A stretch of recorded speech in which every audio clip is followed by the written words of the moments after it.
अस्सलामुअलैकुम। मैं हूं उस्मान हैदर और आप देख रहे हैं मेरा YouTube channel facts of nature. आइए हम आपको एक और हकीकत के साथ आशना करने जाते हैं।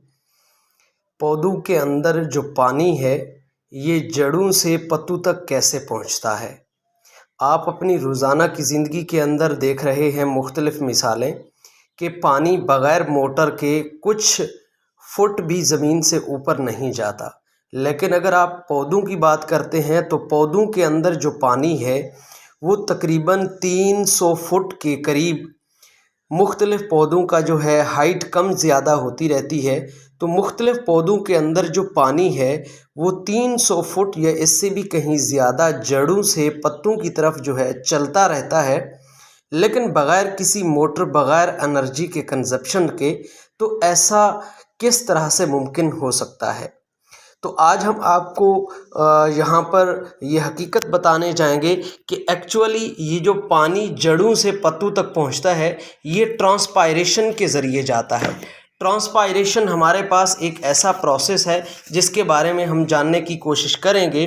ट्रांसपायरेशन असल में पत्तों से पानी का इखराज है। पत्ता जो जड़ों से पानी लेता है, पौधा जितना पानी जड़ों से लेता है वो पत्तों से उस पानी का ज़्यादातर हिस्सा 80 से 90% पानी वो अपने पत्तों से बाहर हवा में निकाल देता है। यही वजह है कि जहाँ पर पौधे ज़्यादा होते हैं गर्मियों में वहाँ पर मौसम अच्छा और ठंडा होता है।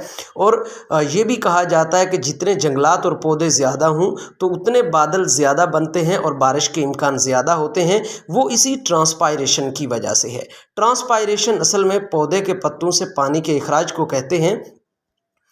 तो आइए जड़ों से पानी पत्तों तक ले आने के लिए इस ट्रांसपायरेशन का क्या किरदार है उसकी हम बात करते हैं। असल में आपको ये जानकर हैरत होगी कि हमारे पास जितना पानी पौधे के अंदर जड़ों से पत्तों तक आता है ये एक छोटी सी ट्यूब के ज़रिए आता है और इस ट्यूब को हम जाइलम ट्यूब कहते हैं। जाइलम, ये जो जाइलम ट्यूब है इसके अंदर दो तरह के सेल होते हैं, एक वेसल सेल होते हैं और एक ट्रेकॉइड सेल होते हैं।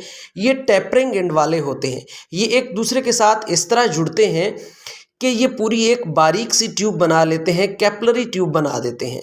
इस ट्यूब के अंदर पानी जड़ों से पत्तों तक जाता है और इस पानी के लिए ऊपर जाने के लिए जो सबसे अहम किरदार अदा करती है वो ट्रांसपायरेशन पुल होती है। पानी का खिंचाव इसे हम कहते हैं।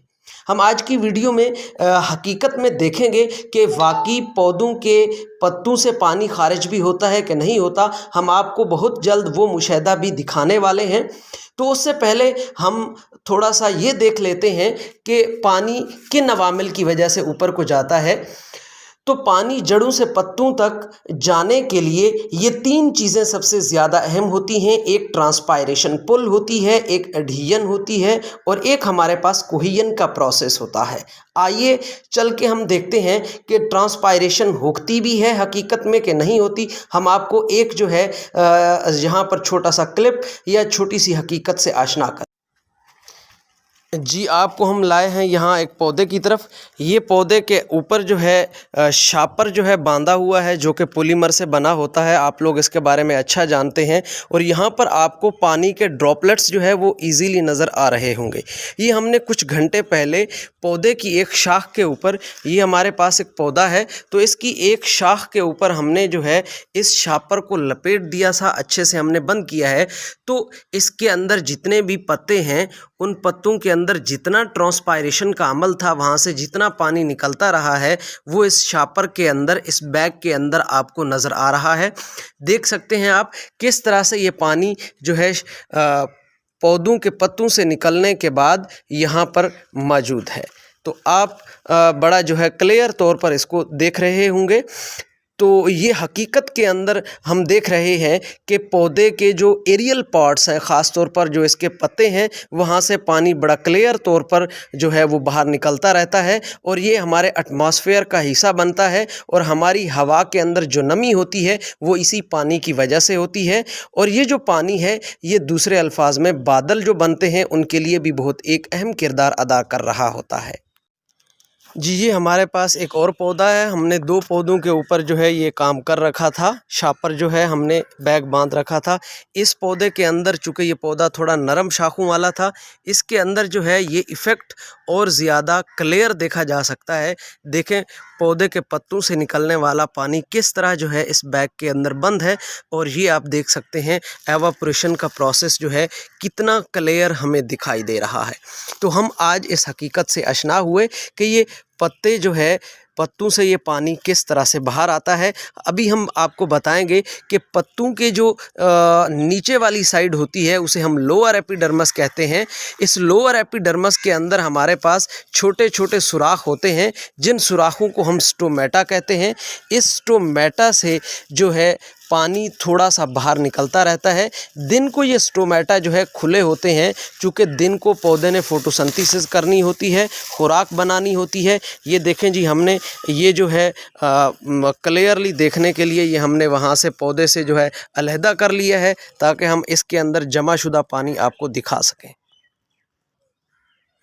और ये उस शाख के ऊपर जो है कुछ पानी के ड्रॉपलेट जो हैं ये आपको पत्तों के ऊपर दिखाई भी दे रहे हैं, चूँकि शापर उतारते हुए कुछ पानी जो है इन पत्तों के ऊपर मौजूद है।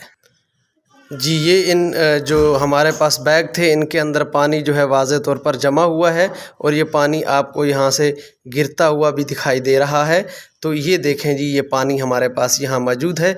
ये इन बैग्स के अंदर जो पानी ट्रांसपायरेशन वाला पानी जो है कैप्चर हुआ है। एक्चुअली यहाँ हमारे पास जो पत्ता होता है, पत्ते के स्टोमेटा से ये पानी जो है बाहर आता रहता है, और इसके अंदर ये 3 अवामिल जो हैं बहुत ज़्यादा किरदार अदा करते हैं। असल में ये जो कोहियन है, ये पानी के मालिक्यूल की आपस में बॉन्डिंग होती है। जड़ से लेकर पत्तों तक जितना भी पानी है, इस पानी के मालिक्यूल आपस में एक दूसरे के साथ जुड़े होते हैं। और एडहियन हम कहते हैं पानी के मालिक्यूल की जाइलम की दीवारों के साथ बॉन्डिंग होती है। जाइलम की दीवारों के साथ भी ये पानी के मालिक्यूल बंधे होते हैं। और थर्ड वन जो यहाँ हमारे पास जो फोर्स थी पानी को ऊपर ले जाने के लिए, वो ट्रांसपायरेशन पुल थी। जब हमारे पास पत्तों के स्टोमेटा से पानी हवा में जाता रहता है, तो असल में पानी जाइलम के अंदर इस तरह से पानी के मालिक्यूल आपस में जुड़े होते हैं, जिस तरह तस्बीह के दाने होते हैं, कि एक जो है पानी का मालिक्यूल जब पत्तों से हवा में चला जाता है, तो दूसरा मालिक्यूल नीचे से उसकी जगह लेने के लिए ऊपर की तरफ चलता है। तो एक खिंचाव, एक टेंशन सी पैदा होती है, जिसको हम ट्रांसपायरेशन पुल कहते हैं। तो सबसे ज़्यादा किरदार जो है ट्रांसपायरेशन पुल का होता है, पानी को जो है जड़ों से लेकर पत्तों तक ले जाने के लिए। और ये जो ट्रांसपायरेशन होती है, ये पाने के लिए, पौधे के लिए एक बहुत ज़रूरी अमल होता है, और पौधों के लिए हम इसे जो है नेसेसरी इविल का नाम भी देते हैं, ऐसी बुराई जो पौधे के लिए करना लाजिम है। गर्मियों के अंदर अगर ट्रांसपायरेशन का प्रोसेस बहुत ज़्यादा बढ़ जाए, तो पौधे के अंदर वेल्टिंग आ जाती है, पौधा जो है मुरझाना शुरू हो जाता है। लेकिन उसके बावजूद भी ये ट्रांसपायरेशन का अमल पौधे को लाजमी करना होता है, क्योंकि अगर ट्रांसपायरेशन का अमल ना हो तो पौधा अपनी बॉडी, अपने मुख्तलिफ सेल्स का जो है टेम्परेचर मेंटेन नहीं कर पाता। ये ट्रांसपायरेशन एक्चुअली पौधे को अपनी बॉडी का टेम्परेचर मेंटेन करने के लिए बहुत ज़्यादा मदद देती है। ये देखिए, आप कोहियन, एडहियन और ट्रांसपायरेशन पुल वगैरह को बड़ी डिटेल के अंदर यहाँ से देख सकते हैं कि पानी के मॉलिक्यूल की आपस में किस तरह से बॉन्डिंग है, और ये एक जाइलम छोटी कैपिलरी ट्यूब के अंदर कैसे ऊपर की जानिब बढ़ते हैं। तो इसके साथ ही अल्लाह हाफिज़। अगर आप हमारे जो है यूट्यूब चैनल पर नए हैं, तो इसको सब्सक्राइब, लाइक और शेयर कर लीजिए, और बेल के आइकन को जो है प्रेस कर लीजिए, ताकि हर आने वाली इंफॉर्मेटिव वीडियो सबसे पहले आप तक पहुंच सके। अल्लाह हाफिज़।